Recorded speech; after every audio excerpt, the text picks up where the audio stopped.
नमस्ते दोस्तों, I remember those days when मैं एमबीबीएस में था। मैं हॉस्टल में रहता था क्योंकि घर से हमारी जो कॉलेज थी वो बहुत दूर थी। तो हॉस्टल में मेरा जो रूम था वो लास्ट रूम था हमारे लॉबी में। और जब भी अगर कोई लॉबी में आता है, अगर मेरे लॉबी वाले को तो पता होगा कि मैं कहाँ पे रहता हूँ, लेकिन कोई अननोन पर्सन आके पूछता है कि यार ये दर्शन कहाँ रहता है, तो मेरे जो फ्रेंड्स थे वो ऐसा आंसर दे देते थे कि लेटा होगा अपने बेड में अपने बुक्स के साथ।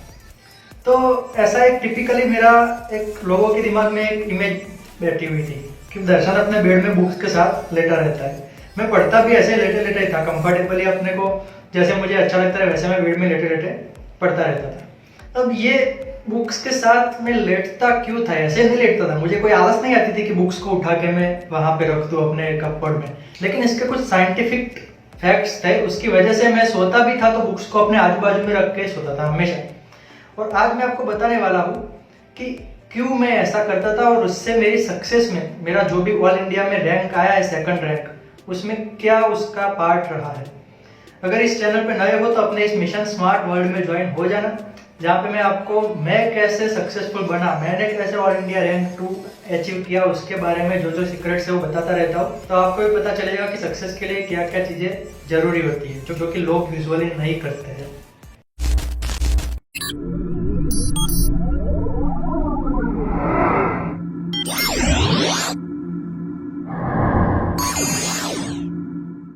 दोस्तों, मैं अभी एम्स हॉस्पिटल में एमएस सर्जरी कर रहा हूँ।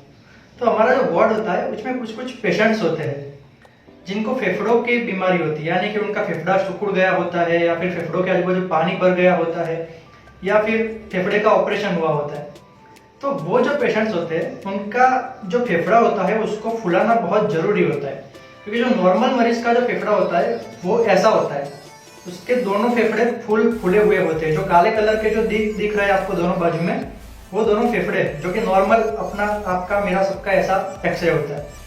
लेकिन जो पेशेंट, जो मरीज फेफड़ों की बीमारी होती है, उनका आप देख सकते हो कि फेफड़ा जो है वो सिकुड़ गया होता है नीचे के भाग में, या फिर ऊपर कहीं पे भी ये जो सफेद सफेद दिख रहा है वो भाग फेफड़े, मतलब वहां पे पानी भरा हुआ है, या फिर वो फेफड़ा सिकुड़ गया है इसलिए वहां पे फेफड़ा नहीं है। तो ऐसे जो मरीज होते हैं उनको हम एक एक्सरसाइज देते हैं जिसका नाम है स्पायरोमेट्री, कि जिसको बॉल को उठाना होता है, फूंक मार मार के वो बॉल को उठाने होते हैं। तो ये जो एक्सरसाइज है वो यूजुअली मरीज करते नहीं है, क्योंकि उनको बहुत दर्द होता है। जब वो फूंक मारते हैं जोर से तब फेफड़ा फूलता है, और वहां पे जो ऑपरेशन किया होता है, वहां पे पानी भरा होता है, वो सब बहुत ही दर्द होता है। तो मरीज यूजुअली करता नहीं है, लेकिन वो बहुत ही जरूरी होती है उसको रिकवरी के लिए। अब हम क्या करते हैं कि मरीज को ये करवाने के लिए उसको मोटिवेट करते हैं, ठीक है। तो ये जो मरीज है वो यूजुअली ये जो स्पायरोमीटर है उसको साइड में रख देते हैं, और जब भी उनको इच्छा हो तब वो लेके करते रहते हैं। लेकिन हम जब भी सुबह शाम राउंड में निकलते हैं तब हम वहां से लेके मरीज की छाती पे रख देते हैं। हर रोज हम मरीज को बोलते हैं कि ये मशीन यहाँ से हटना नहीं चाहिए, अगर हटा तो तुम्हारा तबीयत और भी खराब हो जाएगा। तो ये छाती पे रखवाने का फायदा क्या होता है कि मरीज के सामने ही वो रहता है, मरीज के ऊपर ही वो मशीन पड़ा रहता है। वो वहां पे रखेगा तो बहुत ही कम चांस है कि वो वहां से लेगा फिर करेगा, और अगर वो उसके छाती पे पड़ा रहता है मशीन पूरा दिन, तो वो देखता ही रहता है, कभी कभी फिर इच्छा हो जाती है कर देता है, फिर से कर देता है, फिर छोड़ देता है। तो ऐसे हर घंटे में एटलीस्ट 10-15 मिनट तो वो कर देता है। तो ये जो होता है ये टेक्निक है, और इससे बहुत ही अच्छे रिजल्ट्स मिलते हैं, और मरीज का जो फेफड़ा है बहुत जल्दी रिकवर हो जाता है। ये टेक्निक मैंने आपको क्यों बताई, क्योंकि इसका सीधा साधा मतलब ये है कि किसी भी चीज को अगर आप अपने साथ रखते हो, अपने ही साथ, तो आपका जो रीडिंग टाइम है, आपका जो वर्क करने का टाइम है वो डबल हो जाता है। आपको वो सामने दिखता है तो आपको इच्छा हो जाती है ला कर दूं, 2-4 फूंक मार दूं। तो ऐसा ही बुक के साथ होता है। मैं हमेशा सोता हूँ तब बुक्स को ऐसे, मतलब पढ़ा मैंने और फिर सोने के टाइम हुआ तब मैं उसको लॉकर में नहीं रखता हूँ, मैं उसको साइड में रख देता हूँ और ऐसे सो जाता हूँ। फिर सुबह उठता है तब फिर से मेरी बुक सामने ही होती है, मैं फिर से पढ़ने लगता हूँ। कहीं से अगर मैं आता हूँ घूम के तो 2 पॉसिबिलिटी होती है कि हम थक जाते हैं, सो जाते हैं, और दूसरा ये कि हमको पढ़ना है या रिस्पॉन्सिबिलिटी है, प्रेशर है, तो क्या करें। तो अब लॉकर में से बुक्स का निकालने का जो है प्रोबेबिलिटी वो बहुत ही कम है अगर आपने लॉकर में रखी है तो। लेकिन आपने देखा कि बुक्स आपके बेड पे ही पड़ी है तो चांस ये भी है कि आप साइड में करके सो जाओगे, बट चांस ये भी है कि आप उस बुक्स को लेके पढ़ लोगे थोड़ा बहुत। तो ऐसे आपका जो रीडिंग टाइम है वो कंपेयर टू अपने लॉकर में रखा है उसकी जगह पे आपने अगर साइड में रखा है, आपके बेड पे ही रखा है, तो वो डबल हो जाता है। मेरे बेड पे 2 चीज़ें हमेशा होती है जब भी मैं होता हूँ, एक मैं और दूसरा मेरी बुक्स। कभी कभी ये मेरा जो लैपटॉप है उस पर भी मैं ये सब करता रहता हूँ, तो लैपटॉप भी मेरे बेड पे ही रखता हूँ ताकि जब भी इच्छा हो तब मैं उसको कर सकूँ। आप सिंपली एक सोचो कि जैसे आप मोबाइल रखते हो बेड पे, सोते टाइम मोबाइल तो आप दूर कहीं लॉकर में रखने नहीं जाते, मोबाइल तो आप ऐसे ही साइड में रख के सो जाते हो। आपके चश्मे है सपोज, तो चश्मे भी आप साइड में रखते हो। तो ये जो नेसेसरी चीज़ें हैं वो हम क्यों साइड में रखते हैं, क्योंकि हमको पता है कि यार कभी भी इसकी ज़रूरत पड़ने वाली है। मोबाइल में भी ज़रूरत पड़ सकती है, किसी का कॉल आता है, हमको भी सुबह उठ के एडिक्शन हो जाता है कि यार सोशल मीडिया देखे। तो ये सारी चीज़ों को आपको ज़रूरी लगती है, लेकिन बुक्स आपको ज़रूरी नहीं लगती है।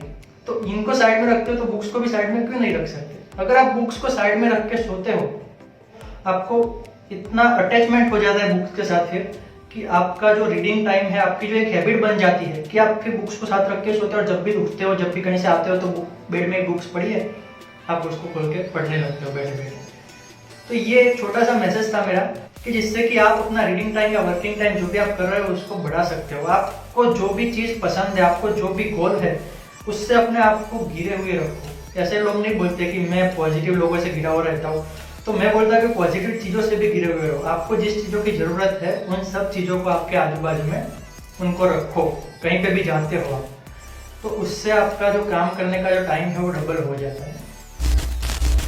कंक्लूजन में मैं बताना चाहूँगा कि अल्टीमेटली ये छोटी छोटी चीज़ें ही होती है जो सक्सेस के लिए बहुत ज़्यादा मैटर करती है। क्योंकि पढ़ते तो सब है, लेकिन पढ़ाई के टाइम को कैसे इफेक्टिवली मैनेज करना है, कैसे कम टाइम में ज़्यादा कवर करना है, और कैसे अच्छी अच्छी हैबिट बनानी है जिससे कि आपको पढ़ने में भी मन लगे, तो ये सब चीज़ें जो है वो बहुत मैटर करती है। और ऐसी छोटी छोटी चीज़ों से ही मैं यहाँ तक पहुँचा हूँ, और सब लोग सक्सेसफुल लोग ऐसे ही वहाँ तक पहुँचते हैं, क्योंकि छोटी छोटी चीज़ें ही आपको लॉन्ग टर्म पे एक बड़ी सक्सेस दिलाती है। तो इसलिए आज से ही आप भी ये हैबिट बनाना चालू करो। सिंपल कुछ करना नहीं है आपको, लॉकर में रखते हो उसकी जगह पे अपने बेड पे रख दो बुक्स को और सो जाओ, या फिर जो भी करते हो वो बेड पे ही रखे, बुक्स को अपने बेड पे ही रखना चालू करो। और उससे आपको थोड़े टाइम में 1-2 महीने में पता चल जाएगा कि आपको कितना फायदा होता है उस चीज़ से। अगर सेशन अच्छा लगा हो तो लाइक किए बिना मत जाना, मिशन में ज्वाइन हो जाओ, चैनल को अभी के भी सब्सक्राइब कर दो, और कमेंट करके मुझे बताना कि सेशन कैसा लगा और आपको क्या डिफिकल्टीज है जो मैं सॉल्व कर सकता हूँ, ताकि मैं आपको नेक्स्ट सेशन में वो कवर करके दे सकूँ। थैंक यू सो मच, मिलते हैं अगले सेशन में।